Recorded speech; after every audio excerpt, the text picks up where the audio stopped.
What's up, guys? Trey Lewis here. Welcome to my podcast, DM Monday, episode 17.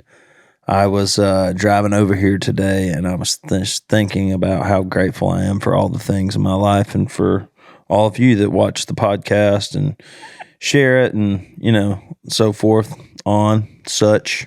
We still don't have any sponsors or anything like that, but I was really starting to think about that too. If you watch this on YouTube, hit the subscribe button, comment, all that good stuff. Or wherever you're listening to our podcast, go and leave us a review. All those things really help us out. And if you haven't checked out my website, treylewismusic.com, just go on there. We have merch on there. We have DM Monday coffee mugs. We have T-shirts. We also just have my T-shirts on there. We just came out with a new T-shirt, Give a Country Boy a Call T-shirt. So that's pretty cool. If you haven't seen that, go check that out. And follow us on all the socials and stuff. And we appreciate y'all so much for sharing. This is really cool. It's given me an opportunity to share different kinds of content with y'all, whether I'm, so I'm not just like, oh, I'm playing a show, not in your city, but hey, like this post, so it's pretty cool to have different kinds of content to give to you guys, whether we're telling fart jokes or talking about dicks and butt fucks or, getting down to the nitty gritty with some of our guests, which leads me to our guest today. It is probably the coolest person that we've ever had on the podcast, the real TL, Tracy Lawrence himself. He's somebody that I grew up listening to, and it's very weird that his number's in my phone and we're friends. Right, Mcilwain? Yeah. Pretty crazy. So, yeah, we had a fun conversation with him, with Bonner and Matt Burrell, and here it is. Check it out. Grab the KY, get yourself ready. You got some sliding to do. Hanging out with TL and the boys, maybe some critters too. So get your phone and get on the gram. You know where to find the man. Slide into the DMs, girl, what's on your mind? Slide into the DMs, oh baby, take your time. Slide, slip it on in. Here we go again. DM Monday. I'm done gambling. I never win at anything. I always lose my money. Well, that's not good, man. You got to change your mindset. Yeah. You got to be positive. That's it. Yeah. I was 14. I mean, I only lost $1,400, but the last ACM show that I went to was 2019. Yeah. And we had some friends that came in from Louisiana, and we kind of hung out with them that night. And went down to the casino after we did our post-party stuff, all that shit. And my wife and I went to the room, and I guess probably about 6 o'clock in the morning, I woke up and I'm like, baby, I hear them bells. I just can't turn it off. I was feeling lucky, and I'd seen a machine that I kind of was interested in. I got a $100 bill. I walked downstairs. I put the $100 bill in. I hit the button one time, and it paid me $2,000. Oh, wow. Got my money and went back to bed. You got the hell out of there. Yep. That's great. We're having a little conflict over this TL thing. Look, man, me and Trey Landon have already decided that you're the real TL, so there's nothing to really worry about. I think that's that's not my website. The real TL is my Facebook or some crap. I don't ever get on there. I don't know. Yeah. I mean, the only person that calls me TL is like my sister. So yeah. You're good. You're good. All right. Well, how you doing, man? I'm good, man. I've been working today. Tour schedule has been crazy out there this summer. We've been having a good time. Just doing the thing, man. Yeah, man. We're glad you're here, dude. This is a cool moment for the DM Monday podcast. You're probably the most famous person we've ever had on here. Awesome. So I'm number 17. Yeah, you're number 17. Nice. Yeah, it's better than being number 2. Yeah, right. Is it 13 number ones? 18. Wow. Yeah. Damn, I got my shit all wrong. 18 number ones. And a lot of people. There's always these discrepancies because Billboard, and I had like 8 Billboard number ones, but at the same time Billboard was out, there was another chart called the R&R. And R&R, before it was bought out and absorbed into Billboard, they were kind of competition, and I would have number ones on Billboard, and then sometimes I'd have number ones on R&R. But when they merged, they should all roll that data in together because now they're actually the same chart. So I've had 18 number ones on the major charts. Do you have a favorite one?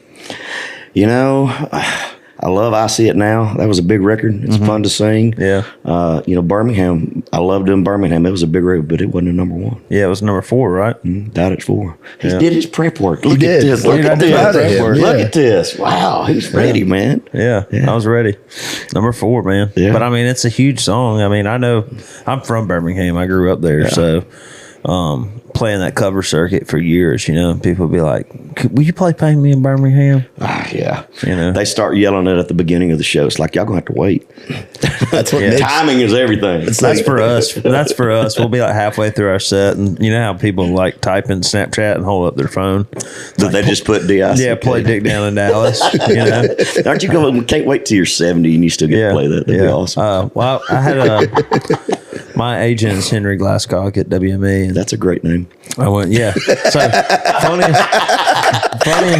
funniest thing about that is Henry, his first cousin is my childhood best friend, Really? which is crazy. It just worked out that way. But he also represents Corey Smith too. I don't know if you know, Corey Smith. yeah. So Corey Smith, like in my day coming up, in college, and not in college because I didn't go to college, but those years, the college years, my friends were The in formative college. years. Yeah. Corey Smith was like, that was it, And I got to meet him one night because him and Henry were doing something here in town, and he was like, "Man, you know what you got on your hands?" I said, "What's that?" And he said, "Fuck the popo." And I said, "I guess you're right." He said, "Don't ever be ungrateful that you're the guy that sings Dick Down in Dallas, because there's a million people out there that wish that they had a song like that." I'm telling you what, man. And as tight as the format is, to be able to find anything that can break through is a blessing, man. Yeah. It really is. It really is. And you can. I guess the big thing is, how do you parlay it into something and get some consistency and get a few more under your belt and build a body of work that you can work off of the rest of your life. For sure. Well, of course, I've known who you are my whole life, because I've listened to your music, obviously. But, I guess Dick Down in Dallas came out, and the first I heard of you actually hearing the song and like listening to it was from my friend Boyd Causey. Yeah. He's Clay's tour manager. He said that y'all were all on the bus one night, and you were like, "Man, y'all got to hear this song," and you played it for them, and he called me later that day, and I was telling all the writers and all my friends, I was, "Dude, Tracy Lawrence is listening to Dig Down in Dallas." Like, what the fuck is life right now? There was another thing where Blake Shelton had posted on his Twitter of his wife, is it his wife? Gwen Stefani, Gwen Stefani's song going number 1. But you know how when you buy songs on iTunes, how it'll say how you can go to iTunes store and you can buy a song, but if you own the song, it says play out the side of it. Yeah. Well, Dick Down in Dallas was number 6 or 7. It had gone down some, and it said play. So he had actually bought the song. So it's what is life right now? Cool, But so I'd heard that, and then we had a show with it was you and Laney Wilson. That's right. And where were we at? Mineral Wells, West Virginia. Yeah. WV, man. And I was just sitting in my bus, and I guess your tour manager came over, and he was like, "Hey, Tracy wants to meet you." I was like, "What?" And we just came over there and we met, man. So I really appreciate being here. This is a cool opportunity for us. So, thank you for inviting me. Yeah, man. Good to see all your gear and how well you're doing, man. Have you got a record deal? You working on one? I'm working on one. Yeah. So Gotcha. I think cutting some spec stuff. Yeah, I should be signing here in the next week or two. Good. With River House. Yep. So I'm looking forward to it. I'd cut this finger real deep. Just put blood right there because they're going to get all of it they can get out of you. It's a fair deal. Yeah. It's a fair deal. I wouldn't sign if it wasn't a fair deal. But anyways, man. So you're from you were born in Texas, but you grew up in Arkansas, right? Born in Atlanta, Texas. Me and Ellen DeGeneres were born in the same hospital. Oh, nice. Yay! Yeah, so I got that going for me. Yeah, y'all go way back. Yeah, we go way back. And my mom remarried when I was pretty young, about 4 years old, and we moved to Southwest Arkansas. And I grew up in a little farm town right there in the very cornermost state of Arkansas, right there on the Red River. So, farm town, a lot of gravel roads, a lot of wheat fields, a lot of cotton fields. I mean, we drank a lot of beer. We started drinking beer about 14. On a regular basis. What was your first beer? I think my first beer was like a Miller High Life or something. Nice. The little pony. Those little pony Millers. Those little pony bottles. I think I had my first sip of beer when I was 12 years old, and I started drinking regularly at 14. Yeah, mine was a hot Budweiser. Yeah. Me and my brothers, we split it in between trailers at the lake. Good times. Good times, yeah. So when did you start getting into music? I remember, I think I came out of the womb singing. I mean, my mother told me that when she was pregnant with me was one of the happiest times in her life, and she was a huge Loretta Lynn fan, and she wasn't having to work. She was staying at home, and she was listening to country albums all the time. So I literally came into the world singing country music. I remember Glenn Campbell and Charlie Pride when I was 3 and 4 years old. I mean, Glenn Campbell had that big variety show that was on, and I'd watch him every week. And I was just, and then Kenny Rogers. I remember singing all those Kenny Rogers songs, Lucille and The Gambler and Coward of the County when I was just a kid. It's just, and then when I was 12, I realized, I started to identify the people that I could emulate. I really discovered Haggard. Haggard had that baritone voice. I really found that I could emulate a lot of his phrasing. And then George Strait came on the scene, and then Randy Travis hit. So a lot of those guys, those baritone singers, were the guys that I really looked up to. And I started, a lot of the Haggard stuff and the Strait stuff, a lot of it, a lot of mid-tempo, easy chord, 3 or 4 chord kind of things. So it was really easy for a young kid to learn how to play that stuff. And I just developed from there, man. Were you like playing in bars and stuff around Arkansas or what? When I first got started, I remember when I was 14, I played the county fair in Little County, and I sang a song that I wrote. And my baby sister, who is 6 years younger than me, sang The Rose by Bette Midler with a piano accompaniment. And she won. It really pissed me off. Yeah. Yeah. And I've not let go of it. It's been all these years, and I still can't let it go. But there was a deputy sheriff there that kind of took me under his wing. Him and his wife would go around to the jamboree halls in the area, and he played Jerry Lee Lewis kind of piano and would sing that stuff. And his wife had a great voice. She would do all the old Patsy Cline style songs. And so all the jamboree houses, there was about 4 of them in the area. And, one of them was in an old theater. You had one that was in a metal building up in Dierks, Arkansas. But they would do kind of like the opera. They'd have an opening set where the young kids would go up with a house band and do a couple songs, and they'd have a headliner at night. And so I started going to those when I was 14. He would pick me up and take me out. And by the time I was 16, I'd some people in the area, some older guys had heard about my voice and everything, and I wound up starting with a band called Cross Creek. And then we started playing VFWs and Elks Lodges and places that I wouldn't know to be in. So at the time I was 17, 8 years old, I was playing bars. Nice. Yeah. That's awesome. So when did you get into the record deal and all that stuff? Did you move to Nashville first, or? No, I'd never been to Nashville. I went to college for a couple of years on a music scholarship and did all that while I was still Southern Arkansas University. Oh, nice. And so I did that for a couple of years, and it wasn't for me. Wound up going with a band in Louisiana called Phoenix, and we started playing the circuit a little bit, still working a day job. Lived there for a couple of years, and I actually moved to Nashville. I remember Keith Whitley passed away in 89. And I started seeing all the stuff change. You got to think back to 89. Coming from the real traditional country, the guys that came out in 89 were Clint Black, Garth Brooks, Travis Tritt, Alan Jackson, Mark Chestnut, Vince Gill. So you had some powerhouses. And then you could tell that the music was changing. There was really a different feel to it. Things were edgier. And I realized right then that it was time to go. I worked for a while in the fall of 90. I packed up my crap and came here, man. I played my last club gig in Spring Hill, Louisiana, and they took up money at the door. I put $700 in my pocket, and I came to Nashville in a beat-up car. Didn't know where I was going, didn't have a place to stay, didn't know anybody. I didn't know any record people. I didn't have a manager. I didn't have nothing. And 7 months later, I was recording Sticks and Stones. Wow. Holy shit. Yeah. That's crazy. Where did you live when you moved up here? In your car for a little while, or what? There was a guy back home. I called his mama, and she got me his number, and I called him, and I stayed on his couch for a couple of weeks, and I got a job hanging steel siding up in Portland, Tennessee. And I met a drummer downtown that wound up putting my first band together. His name was Terry Butcher. He was actually from Texarkana.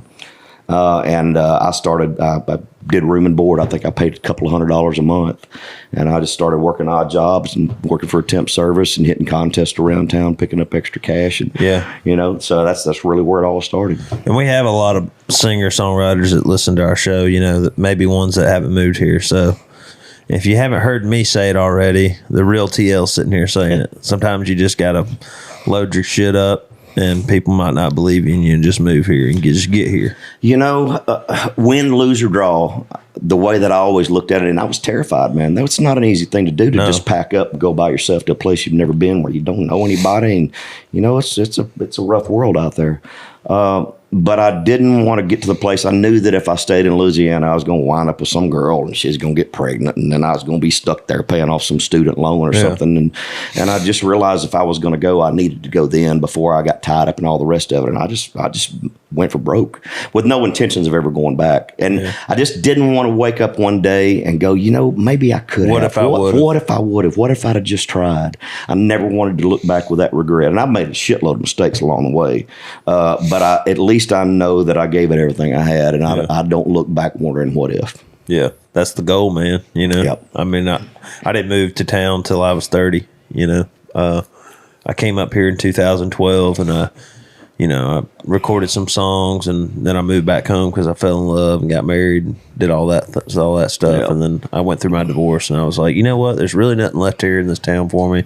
I'm just going to go to Nashville and see what happens. That's the way I looked at it, man. I can go hungry in Nashville just as well as I can anywhere else. Yeah, here we are 4 years later, and I'm sitting on the couch next to Tracy Lawrence. You know, the thing that fascinated me the most about this place, you know, when you're a struggling musician in a crappy band and in nowhere, and you're just playing bars and stuff, you go to try to rent an apartment or get a house to live in, man, nobody wants to give you a shot. You're just somebody that's drifting and moving through. When I moved to Nashville, I felt like I was home for the first time, because as I started going out and going to the clubs and meeting the songwriters and the road musicians and all the people, I realized that I was around people that were just like me. That's right. People with big dreams and a lot of really talented people. McGraw and I became real good friends. We spent a lot of time together those several months. First time I ever took a bus trip was with Tim McGraw. Wow. First time I ever got on a tour bus, we rode down to Shreveport, Louisiana. He did a show at a big place called Cowboys. Was that like Indian Outlaw era? He hadn't really had a hit yet. He had a minor thing on the charts, but that was way before that. Yeah. You know, when Tim McGraw hit, Tim had a deal before me, and then I got my deal, and everything took off real fast for me. My first record out of the box was #1, and then Tim had Indian Outlaw, and then freaking Don't Take the Girl was behind that, and he took off. But we were hot as fire back then, man. Yeah. And Kenny ran around with us a lot too, Kenny Chesney, but Kenny didn't hit till several years later. Yeah, you know. Hey, I got to ask about the old days with Kenny and Tim. You weren't out there with the horse, were you? I wasn't there with the horse, but everybody seems to think I was for some reason. And that seems like a place you'd be, though, you know? Was touring back in those days without social media and without phones a lot of fun? Like, just a different world, just where you guys are, that's the real rock star shit. Yeah. We used to buy baby oil by the barrel. So that's what was in the trailer. He's like, can't tell any stories on camera. Yeah, that's great. There's the new TikTok right there. Hey, there's life before kids and life after kids, man. I'm way post kids at this point. Yeah. So when you first moved to town, is there any songwriters, you know, or musicians that you met like that first year or so? Well, I guess you said 8 months later you were recording your record. Yeah, you know, it was. Were you like going out to writers' rounds and stuff like people do now? Did they really have any of all that back then? Yeah, we did some of that. I settled in. There was a guy named Albert West that I wrote with a lot, but bless his heart, he's passed away since then. But I mean, early on, man, I was writing with Hank Cochran, Paul Nelson, and Larry Boone. I mean, I kind of got in the mix with some. They just heard that voice and they were like, "We got Dean Dillon a couple of times." Yeah. I was writing with some heavy hitters, and I thought I was a real good songwriter until I started writing real good songwriters, and I realized that I didn't know a damn thing. You didn't know what you were doing. And it was very humbling for me, and I didn't have a lot of confidence in my own songwriting for years. Mm-hmm. I went for years. I was more inclined to cut outside stuff because I just didn't think my songwriting was that good. It took me a long time to get my confidence to the right place, you know. I mean, I'm not against that now. I'm still best song wins. you know? Yeah. But I'm at a different place now where I'm not trying to write commercial for radio. Yeah. And once I kind of understood where my mindset was and realized that I don't have to write for radio anymore, and I can write more personal things and things that are a little bit longer. I mean, I've tracked some things that are a little bit on the lengthy side, and I want to continue to do that. 4 minutes, 5 minutes. Yeah. But, you know, but that's cool being able to stretch out a little bit. You know, it's different being post radio in a career after you've been in it for 30 years. You know, it's takes us a little bit to decompress from it, man, when you've been running that rat race for so long. Yeah. But I enjoy the backside of it a lot more. I don't have to do radio every day. Yeah. You know, my wife's on the road with me all the time. The kids are out of the house. They're both in college, man. So, you know, I have a different pace of life out there these days. That's great. So tell me a bit of how you got into that first deal, that first record. You know, let's see, the way that the whole thing happened, when I got to Nashville, I started hitting the musicians' places where the locals went, because there was about 4 or 5 places where they had contests and stuff at night where if you won the contest, you win $100, you know, and you can only win it once every 4 or 5 weeks, and you have to rotate around. I was killing it, man. I mean, I was working for a temporary service and working a couple of days a week and going out every night and winning contests. Contests. It's like rodeo, but for singers. Absolutely. And I'd go out and pick $100 up here and $100 there. So I got to town in September of '90. By December, I had wound up on a show over in Kentucky called Live at Libby's. And Live at Libby's was in Hopkinsville, Daysville, Hopkinsville, which is about an hour and 20 minutes from here. And they would have that Opry-style show over Saturday night. They had a George Jones impersonator. They had a Johnny Cash impersonator. They had all that stuff. So I'd go up and do a couple songs. And they broadcast back into Nashville on a radio station called WBVR. And so I wound up doing that show in December, and I'd gone up there a couple of times. And I was up there one weekend, and some executives from Atlantic Records came up, and they were there to see somebody else. And they liked me better. And in January, I did a showcase at the Bluebird Cafe. They agreed to sign me. I did the paperwork in May when I walked in the studio to cut Sticks and Stones. Nice. That's pretty quick. That's pretty quick. Yeah. That is crazy. That is a hell of a story. That's crazy. So your song goes #1. Yeah. And you're on the road. Yeah. Are you doing radio interviews or like constantly radio tour and then doing tour? It was different back then, you know, where you have to do all the station visits now. Back then, we did showcases. When my career popped, we did 4 showcases. We did one in Marina Del Rey. We did one in Atlanta. We did one in Dallas. We did one in New York. And the regional reps that were over those areas would bring all the PDs and the MDs and stuff in, and we would have everybody at a hotel. They'd rent a banquet room out. There'd be 2 or 3 of us from the label, and they'd wine and dine them, and they'd drink and eat, put them up in a nice hotel, and we'd put a show on, and we really built momentum from that. So we didn't have to do all that day-to-day grind like everybody does now. It's all changed from then. Yeah. So how long between your first hit and your second hit? Dude, back then we were getting 4 singles a year. Okay. I mean, I was cutting an album every year to year and a half. I mean, those first 5 years, by the time we got, I did Sticks and Stones. Sticks and Stones was cut in 91. Alibis came out in 93.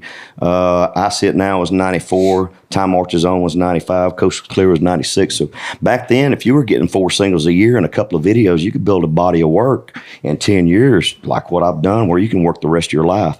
The last hit record that I had was Friends, and it was on the charts for 52 weeks. I know who your friends are. 52 weeks. Back then, we were getting 12, 14 weeks tops. You were in and out of one, moving on. Yeah. Yep. Who else was on that song? Was it Tim McGraw? Tim and Kenny. Tim and Kenny, yeah. That's awesome, man. Yeah. That's crazy to me. The 3 Horsemen. Yeah. Hold on. So that song at 52 weeks, that's a whole year. That's a year back. That's a whole year. No. That just got beat out then. I think I've heard of somebody having one on the charts for 60-something weeks. Yeah, that was Travis Denning, right? Just recently, right? I don't think it was Dead. It might have been Morgan, if I had to guess. Well, Morgan now, but I think Denning had it before. Like he lasted on the charts for like 60 weeks or something. Yeah, 52 weeks. I didn't know Mcilwain could read. I didn't know he could read or write either, man. From Selma, Alabama. Roll Tide. There's 52 weeks in a year?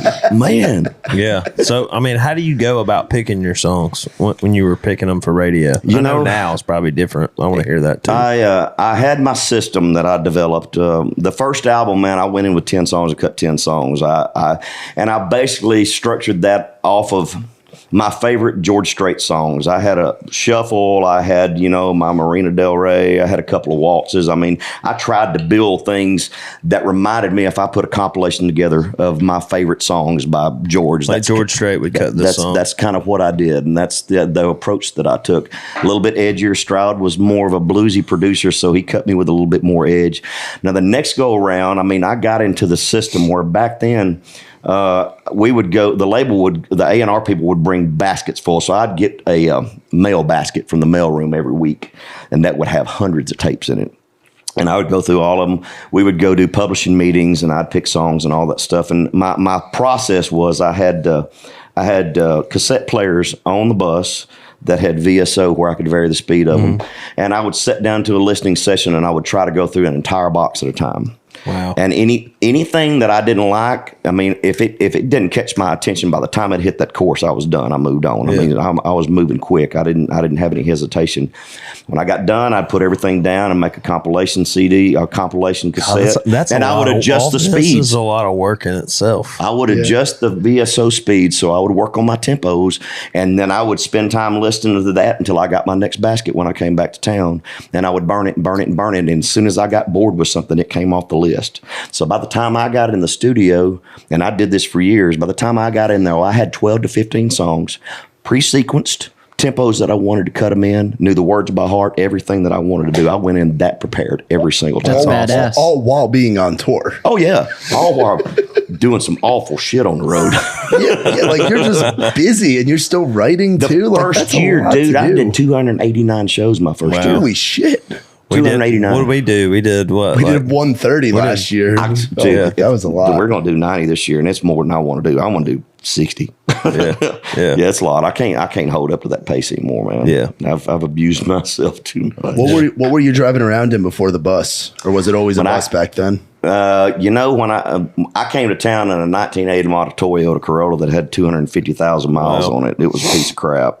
And it's really strange. When I had Sticks and Stones and I had that string of records, I had a truck dealership that started giving me free vehicles every couple of months. They custom made me a couple of white step-side Chevrolets with custom interior with my name on them with Corvette motors in them. It's ridiculous. Great. Yeah. When you don't have money, ain't nobody give you nothing. Then you do all this stuff and you afford it. They give you everything else. That's crazy. About that. Yeah.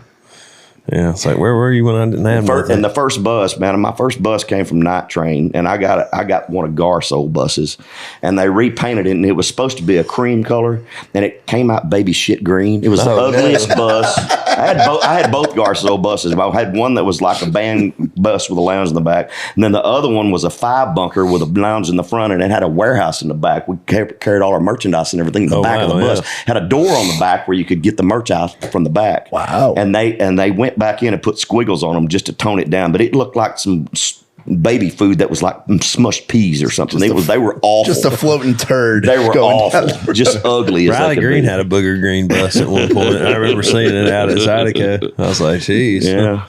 Well, Tanya Tucker always said she wanted to roll up in the ugliest bus on the lot. That's what she wanted to do. Yeah. It's like, okay, whatever floats your boat. That's great.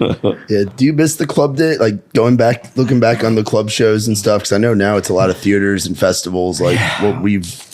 I have great memories. I don't like going on that late anymore. Those 11 o'clock shows, man, and the bar fights and just all of it. I just don't I can't do it anymore. I do very few of them. I mean, we're doing Billy Bob's. I mean, we still do that's Billy a Bob's. special. Yeah. That's a special. Yeah, I feel like that's a frequent question that gets asked a lot to people that are in the position you're in if they miss the club scene. I like air conditioning, Yeah. good security, and people that act right. Yeah, and I think fair. that like once you get to the point to where you're not doing that anymore, that you've already done it so much that you just don't care to ever do that again. There's no fascination left in it. I always heard these stories that David Allen Coe, I guess he still does this to this day, because we've come in behind him at some shows, man. Everybody'd be all bent out of shape and stuff. David Allen Coe would make them turn the air conditioning off and leave it all day. If he walked in that bar and it wasn't 112 degrees, if he felt the fan come on, he would walk off the stage and would not come back. Really? Why is that? Wanted it hot as hell. That's the way he liked it. Just weird quirks, man. That is weird. Yeah. He was. I just did we did a show with Bob and. I don't know. It was a few weeks ago. Cincinnati, Ohio. Cincinnati, and he was there in attendance. Yeah. Is he driving his hearse? I don't know what he was I've calling. heard so but- much weird stuff about him over the years that he had a bus. This is what I heard from years back, that he had an old black bus and it didn't have anything in it. They used a 5-gallon bucket to piss in, and they'd have to dump it every day. And they just had pallets and stuff thrown around on the bus, and they rode around. And David Allen had a hearse, a black hearse, and he would drive behind the bus in his hearse. Yeah, I've heard a story about Dwight Yoakam being kind of a quirky guy. Like, That's a nice way to put it. yeah, yeah. We had some buddies that were like open for him, and like apparently you couldn't even look at him. Like, I've done shows with if him you for like years. looked at him wrong, you were off the tour. Yeah. He's never spoke a word to me. I've never spoken a word with the man, and I've stood right next to him. You can't. I've done bunches of like shows. wore a with him. towel over his head and stuff. Never spoke a word with the man. Yeah. Was there, when you were coming up, was there like an oh shit moment where you got to meet one of your heroes? Or like at an award show or something? Because I know back then, again, Yeah. things were different than now. I met George Strait in the elevator at the ACMs, and I could barely talk, man. He was my guy. Yeah. And so it was pretty cool, and just kind of be able to hang out with him over the years and tour with him a little bit. That was really cool, man. That is cool. It really was. You know, the big one for me was I got on George Jones' tour early on, like 93, 92, 93. I wound up doing most of George Jones's. It was the Red Man Crown Royal tour. And, just getting to spend that much time with Jones over the years was really freaking cool, man. You know, he was kind of way past his drinking phase by then, so he was kind of like a cool old granddad. But, God, the stories that I've heard that he did, man, it's pretty amazing. All the stuff. All the stuff. That's nuts. Who was your first big tour that you went on tour with? Jones. Yep. That's George awesome. Jones. Yep. Me and Mark Chestnut did a lot of them. Me and John Anderson did a lot of them. But they were amazing, man. That's crazy. Let's do this segment real quick. Real or fake town names edition. This is a new one. So I get to guess. You get to guess. I'm playing with these you. two. They guess. I haven't seen the list either. Let me hear. All right. Booger Hole, West Virginia. I want to say real, and I That feel sounds like like a real thing. I feel like I've stopped at that. I'm gonna hit him with a fake. It's real. Felter Bush, Oregon. Filter Bush. Oregon. That's a fake. I call fake on that one It's too. gotta be I'll fake. say fake. for That's that. fake. Y'all are right. Bug Tussle, Kentucky. That's definitely a real place. It's in Alabama.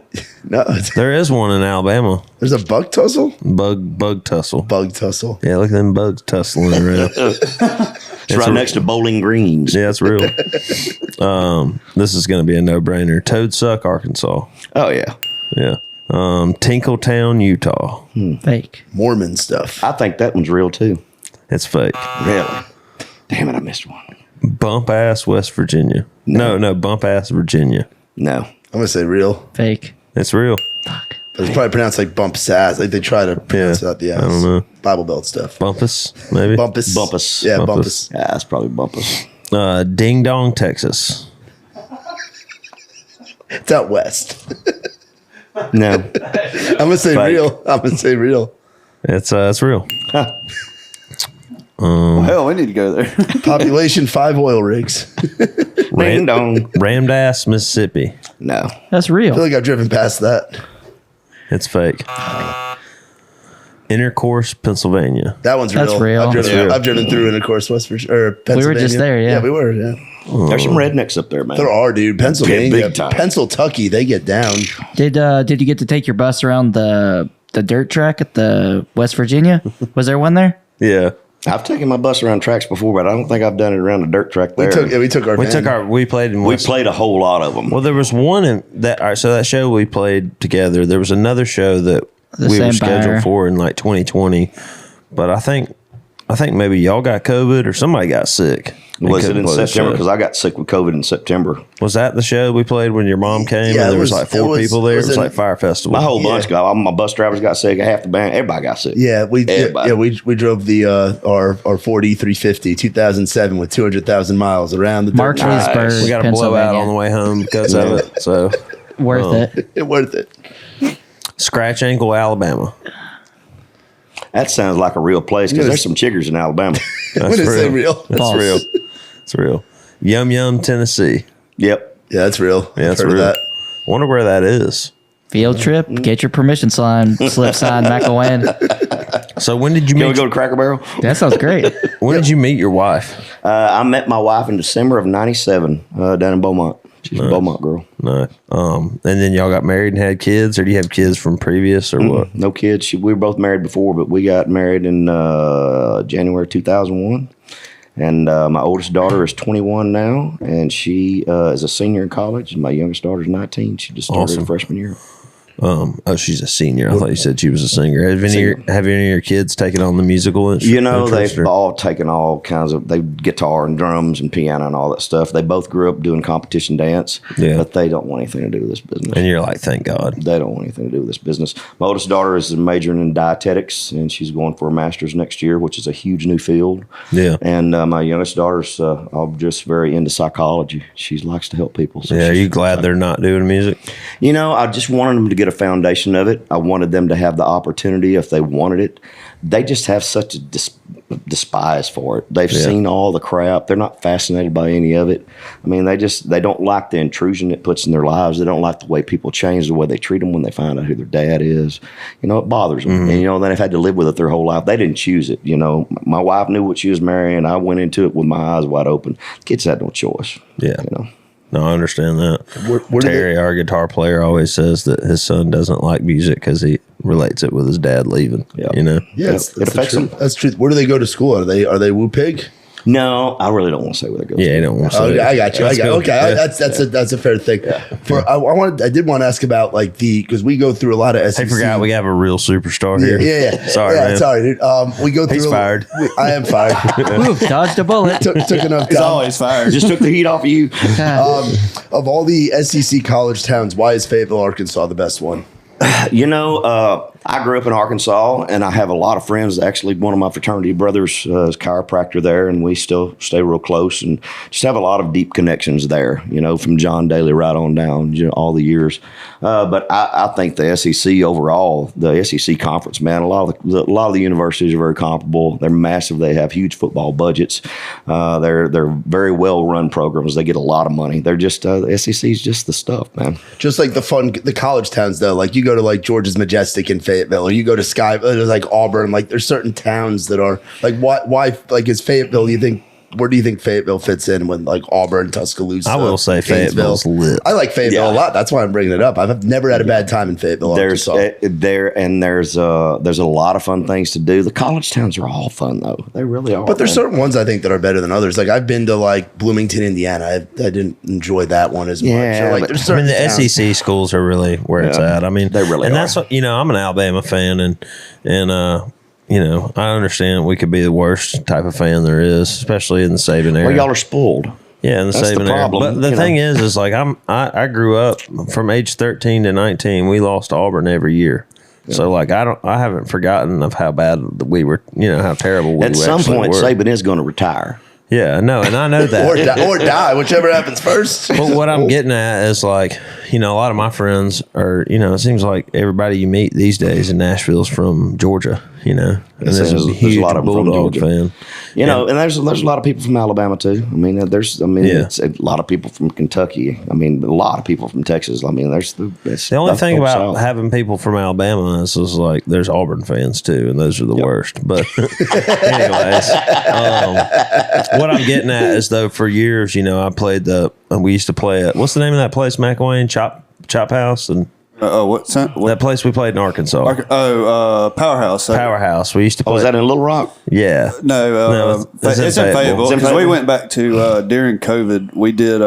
We went. Is it Georgia's Majestic? Georgia's Yeah, Majestic. Georgia's So we Majestic. went there, and I was driving it's a bandwagon. It's like bus, a bus, but I was driving, and we passed right by, and I was like, we have played 3 frat shows there over the last 3, and I was like, now we're playing the music hall right here, and then we left that night to go to, we stayed in the parking lot that night in the bus.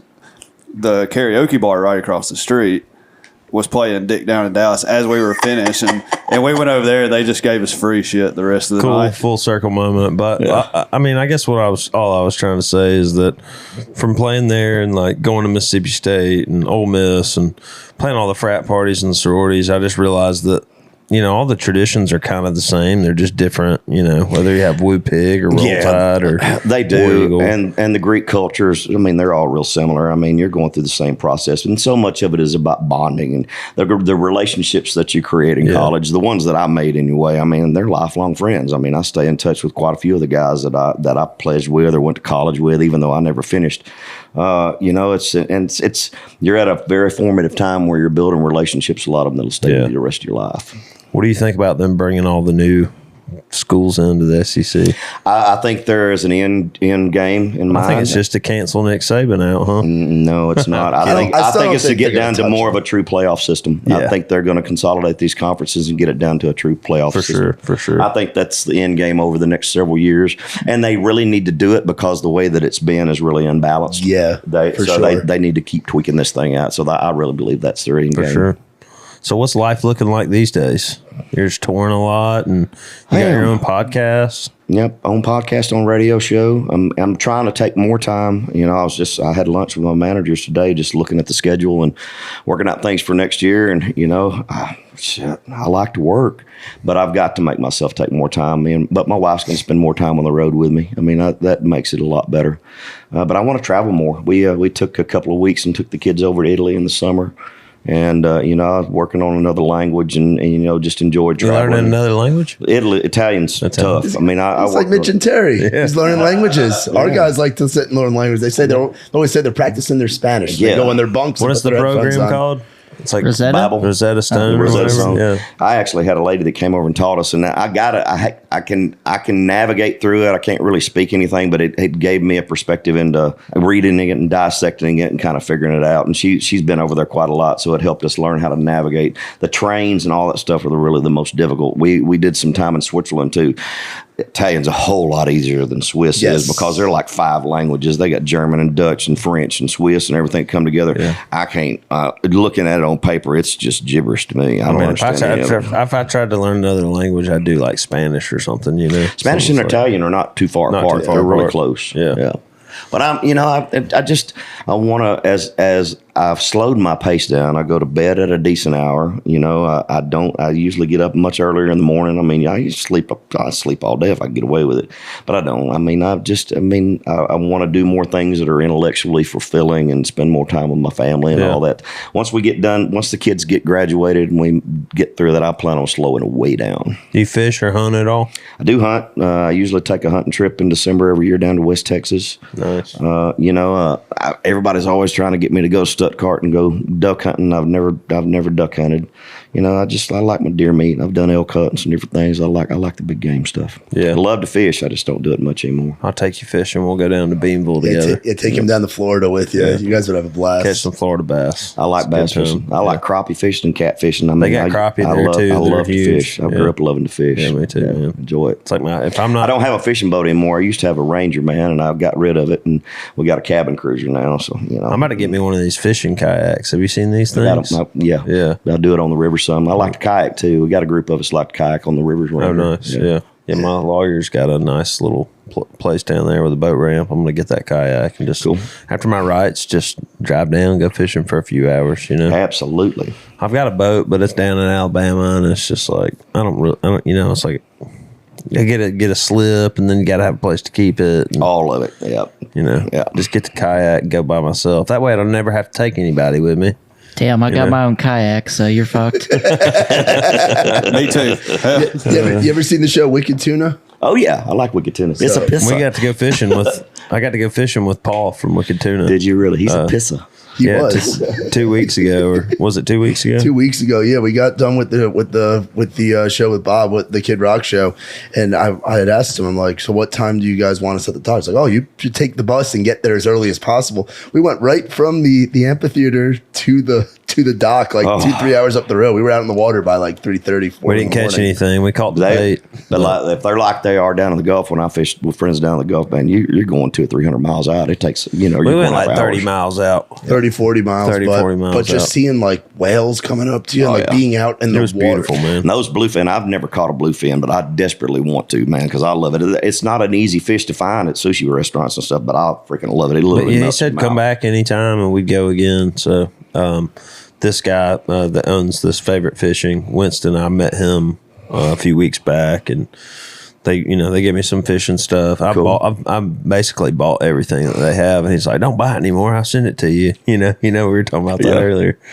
But he told me he was going up there fishing. He was like, when y'all are up there in Boston, man, if y'all want to go fishing, do it. And I was like, well, I'm not going to pass up that opportunity. No, man, there's some great places to fish around the country. I've done halibut fishing and salmon fishing up in Alaska. I've done walleye fishing. I want to do tarpon. I haven't done tarpon fishing. I really haven't fished a lot down in Florida. I've fished down in the Keys, like mahi and stuff. But I mean, just I like anything. I like to fly fish a little bit. Yeah. I love the trout. I love all of it. Yeah. But I'm on a catch and eat program. I don't like releasing stuff. Yeah. I want to eat it. Yeah, you want to do it for not for sport. Do the full thing. Absolutely. There's nothing like being, 6 hours out in the middle of the freaking ocean and catching a nice, 10-pound tuna and filleting it up while it's still quivering, putting it in wasabi sauce right there. That shit rocks, Man, that sounds awesome. What are some of your favorite on the road activities? Like, are you a golfer? Or are you? I do golf. I do golf a lot. I haven't played this year because I've had a shoulder injury that I'm dealing with. I just got a cortisone shot in it last week, so I really haven't been able to play. And I try to go to the gym. If I'm not going to the golf course, I'm going to the gym. We actually have a lot of the equipment and stuff in our trailer out there, so we've got a couple of weight benches, some free weights, bands. Both in the summer, it's like I ain't doing shit. It's hot. Yeah, I'm trying to come on the road with y'all then. Yeah, Bonner likes them gains. He's been hitting the gym hard. that Bowflex is bad to the bone, man. That Chuck Norris thing, it really is. You got one of those? Got one on the road. Man, I'm it so will kick interested. your tail. They still sell those? Make Oh, those things? shoot, yeah, man. And they're nothing but your own body weight. I mean, you can get all you want out of that damn thing. Yeah, I remember seeing the infomercials as a kid, but I didn't know they still made them. Oh, yeah. That's awesome. He's still making a lot of money off that. I bet. Yeah. So you got any new music coming out, or you just put a record out, right? I put 3 albums out last year for my 30th anniversary. And to tell you the truth, I'm getting calls from songwriters and stuff. I'm not ready to write yet. I'm not feeling creative. I've worked so much this year. I wrote myself into a corner last year where the last few things I wrote were just awful. Yeah. And I just ran out of ideas, and I'm just not ready to write again. I I'm just gonna kind of coast for a while. I got to. Big tour on the books for next year, and I just don't feel creative yet. Yeah. When I start, I'll dive into it hard. Yeah, I'm the one that signed a pub deal, and I have to write every day. So I get it, man. But I feel that though, It turns into a grind when you have to do it all the time. Yeah, I got back yesterday. I hadn't been asleep in like 24 hours, but I had to write with one of my heroes that I've never written with before. I was like, I got to show up. I got to do this. Randy Montana. Okay. Cool. Yeah. I mean, I really liked his, he had put out a record, I guess, 12 years ago, and I was really into it. But, and then he just said, I'm just going to write songs. I got some friends like that. And he's one of the best songwriters I know. So, there's a lot of good ones here, brother. I mean, some real, true American poets, guys that are just brilliant songwriters that, guys like Bobby Pinson that can paint words. Yeah, I love Bobby. Make pictures with words. I actually cut one or two of his songs, so I'm pumped about that. For sure. Yeah. But he's a good dude. I wrote with him. Yeah. Yeah, it wasn't good, but we did it. You know what I mean? That can't all be sometimes good. it's like that. That's part of it, man. Sometimes, Eric Dillon's one of my songwriting heroes. I love his music, and love what he does with other artists. And we wrote, and we just didn't get a good song. And sometimes it's like that. Sometimes you write songs with people that you wouldn't normally mix with, but sometimes y'all get the best songs. And sometimes you go in, you're all pumped about it, and you just sit there and you just stare at the wall, and everybody's just having brain block. I've had those days, or go into a 3-way ride, and everybody gets on fire but you, and you just sit there going, shh. And I've had it be the same more toward another third where you and the other guy get hot, and one guy sits there and just nothing fits. I mean, I did that one day. I had a write one day that my publisher had set up guys that have hits, and I walked in there and man, I was pumped for it. I threw probably 4 or 5 ideas, and we stared at each other for 4 hours. So it happens. So I left there. I said, screw it. I'm going to go fishing. Went fishing that day. The fish weren't biting. Went home. My girlfriend broke up with me all on the same day. Damn, yeah, shit. That's a country song right there. But you know what I did? The next week, I wrote a song about it. So it all worked out. Dean Dillon made a lot of money off him sad song. Boy. Yeah, for sure. Well, man, thanks for coming on to the podcast. I appreciate Absolutely, it. man. I've been looking forward to it. to it. Come be I was on wondering if yours he at was some going to reach point. out to me today because I hadn't heard from you. I'm wondering if he's going to call me. Yeah, we went out there to the casino in Mount Pleasant, Michigan. Yeah. And I gambled some money away and then I just stayed after we played Sunday night. I just stayed up all night because the flight left early the next day. That's the best. Sometimes thing to I'll do that so I can just pass out on the plane. I understand. And then I didn't get back till Nashville till about finally get in bed till about 5 or 6, and I passed out completely. So Understand. but I was completely. like, damn, I need to text Tracy today. No, I'm glad you did. Glad it worked out. Thank you for having me. Thanks for being here, man. We'll do this again. I'll get you on mine as soon as we get all my stuff And your rolling podcast again. is called T.O.'s Roadhouse. And we T.O.'s are launching Roadhouse. our first one. Jelly Bean is going to be my first out. I got 6 interviews in the can already. Just got my bus back on the road, so I'm out with Aldine this weekend. So I'm hoping I'm going to be able to get Jason nailed down and get him on my podcast. Yeah. So I've just got my bus back on the road with all my gear and everything. So I missed my interview with Hardy. I missed my interview with you. There were 3 or 4 that I had scheduled, but my bus was broke down. And do you own a couple buses now? I own 3. Man, that's You awesome. own 3 buses? I own 3. This is a good market to own buses in right now. I had my old bus. I'd been in my old bus for 20 years, the white one that I had when we worked together. That's a 2001. And Adam Sanders was going to take that bus out. Yep. And then my generator went on my bus. I mean, Adam was supposed to take it out that week, and then they couldn't get parts in. So I wound up having to take my white bus, and I hate it because I love Adam. So it was 3 weeks before we got it back. So 2 weeks ago, we were finishing up in North Dakota. They woke me up about 3:30 in the morning. We blew the engine in it. The bus got almost 2 million miles, and it's already been rebuilt once. Yeah. So it's sitting in It left Fargo, North Dakota today. $14,000 to tow it back to Nashville for it to get here and be rebuilt. Wow. Maybe not a good time to own a bus. Sheesh. Damn, we would have went and pushed it for half that. For sure. Speak for yourself.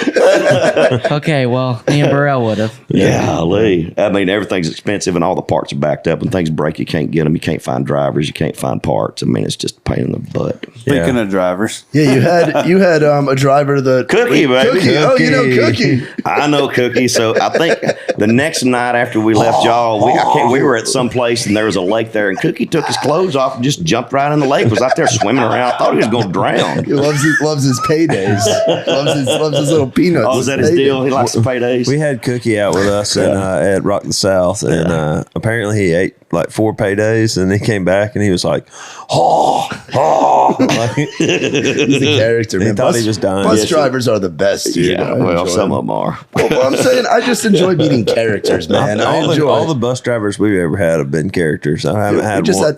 Only had one that was normal in that nice blue bus. Austin. Oh, yeah, he just Austin. Austin was normal. What about Bobby? Do you know Bobby Lee? I do not. Bobby Lee. He's an older dude. He was just out with us. He said there's 3 ways to do things next. He said there's 3 ways: the right way, the wrong way, the Bobby Lee way, or the legal way, illegal way, Bobby Lee way. We went up north. He took the tags off the bus, so he didn't have to pay toll. Yeah, that kind of guy. Right way, wrong way, Bobby Lee way. That's. You know who gets in trouble for that? You. Yeah. So. Those private coach gigs can be a little wild. Yeah. There you go. But yeah, man, thanks for being on today. We appreciate it. And thank y'all for watching episode 17 of the DM Monday podcast. Please rate and subscribe. And thank y'all. We'll see y'all next time. Give a holler to that blue collar boy out in the holler. Let him ride you out the city, around the farm, do some fishing in the dark, get you digging out the stars a little closer out here. No, if you need a little change of view, you wanna see how that down home looks on you, light it up, he'll be gone. Just give a country boy a call. If you wanna see what you hear in them country songs, wanna watch a harvest moon hang all night long, if you wanna stick them high risers in the rear view, he's got a cross hanging from the middle one. All you gotta do, just give a holler to that blue collar boy out in the holler. Let him ride you out the city, round the farm, do some fishing in the dark, get you digging how the stars a little closer.